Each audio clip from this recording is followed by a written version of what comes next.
रावेर शहरातील श्रीकृष्ण नगरमधील प्रवीण सीताराम महाजन यांच्या कुलूपबंद घरातून 22,500 रुपये किमतीचा मुद्देमाल लंपास केल्याची घटना 6 सप्टेंबर रोजी उघडकीस आली होती। याबाबत पोलीस पथकाने शहरालगतच्या सावदा रोडवरील गैबानशाह बाबा दर्गाच्या टेकडीखालील मोटरसायकलसह घरफोडीचे साहित्य बाळगणाऱ्या 2 चोरट्यांना अटक केली। ही कारवाई गुन्हा समोर आल्यावर 7 तासाच्या आत करण्यात आली।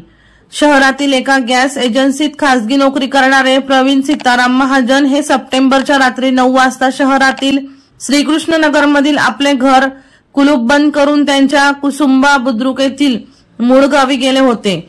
दरम्यान त्यांच्या अज्ञात चोरट्यांनी घराचे कुलूप तोडून कपाटातील 7,000 रुपये रोख व चांदीच्या पाटल्या, पैंजण व जोडवे तथा सोन्याचे 2 ग्रॅम मनी असा 22,500 रुपयाचा ऐवज लंपास केला।